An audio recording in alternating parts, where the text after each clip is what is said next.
மகத்தான பெண் போராளி. கடலூர் முதுநகரில் 1890ஆம் ஆண்டு ஜூன் 1ஆம் தேதி பிறந்தவர் அஞ்சலை அம்மாள். சேத்தியாத்தோப்புக்கு மேற்கே உள்ள பெரிய நற்குணம் கிராமத்தின் தியாகி முருகப்பன் அவர்களை அஞ்சலை திருமணம் செய்து கொண்டார். புதுச்சேரியில் தங்கியிருந்த மகாகவி பாரதியாரால் நேரில் பாராட்ட பெற்றவர் அஞ்சலை அம்மாள். காந்தியடிகளை அழைத்து கடலூரில் கெடிலமாற்றில் பொதுக்கூட்டம் நடத்தியவர். 1927ஆம் ஆண்டில் கடலூரில் இருந்து பெண்களை திரட்டிச் சென்று சென்னையில் நீல் சிலைக்கு எதிராக போராட்டம் நடத்தி 1 வருட சிறை தண்டனையை அனுபவித்தவர் அஞ்சலை அம்மாள். சுதந்திர போராட்ட காலத்தில் சிறையில் இருந்து குழந்தை பேற்றுக்காக பரோலில் வந்த ஒரே பெண்மணி அஞ்சலை அம்மாள் மட்டுமே. சுப்பிரமணிய சிவா கடலூரில் தங்குவதற்கு ஆசிரமம் அமைத்துக் கொடுத்து அவரது தியாகத்தை போற்றியவர் அஞ்சலை.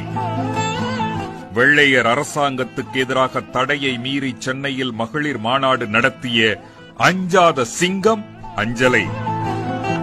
வாழ்நாள் முழுவதும் கள்ளுக்கடைக்கு எதிராக மறியல் நடத்தி பல கடைகளை மூடச் செய்த முதல் மது ஒழிப்பு போராளி. அந்நிய துணியை புறக்கணிக்க கோரி சென்னையில் மறியல் நடத்திய போது போலீஸ் தாக்குதலை எதிர்கொண்ட பெண் சிங்கம். காந்தியடிகளால் தனிநபர் சத்தியாகிரகத்திற்கு தமிழ்நாட்டில் இருந்து முதல் ஆளாக தேர்வு செய்யப்பட்டவர் அஞ்சலை. நெசவாளர்களுக்கு கூலி கேட்டு போராட்டம் நடத்தியதால் சிறைவாசம் அனுபவித்தவர். கடலூர் எம்எல்ஏவாக 1937ஆம் ஆண்டிலும் 1946ஆம் ஆண்டிலும் தேர்ந்தெடுக்கப்பட்டவர். தம் வாழ்நாளில் 9 முறை கடுங்காவல் தண்டனைக்கு ஆளானவர். 6½ ஆண்டுகளை சிறையில் கழித்த ஒரே பெண் தலைவி. போலீஸ் தடையை மீறி காந்தியடிகளை கைவண்டியில் வைத்து தாமே இழுத்து வீட்டுக்கு அழைத்து வந்த தியாக தலைவி. இந்த துணிச்சலை கண்டு வியந்து போன காந்தியடிகளால் தென்னாட்டு ஜான்சி ராணி என்று புகழாரம் சூட்டப்பட்டவர் அஞ்சலை அம்மாள். சுதந்திர போராட்டத்தில் கணவர் முருகப்பன், மகன் ஜெயில் வீரன், மகள் லீலாவதி, மருமகன் ஜமதக்கனி உட்பட ஒரே குடும்பத்தைச் சேர்ந்த 5 பேர் சிறை தண்டனையை அனுபவித்தது அஞ்சலை அம்மாள் குடும்பத்தில் மட்டும்தான். மறைக்கப்பட்டு கிடந்த அஞ்சலை அம்மாள் வரலாறு மீட்கப்பட்டுள்ளது.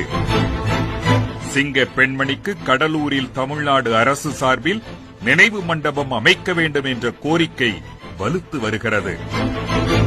வரலாறு போற்றும் மகத்தான தியாக தலைவி அம்மா அவர்கள் சி. முட்லூரில் 1961ஆம் ஆண்டு காலமானார். அஞ்சலை அம்மா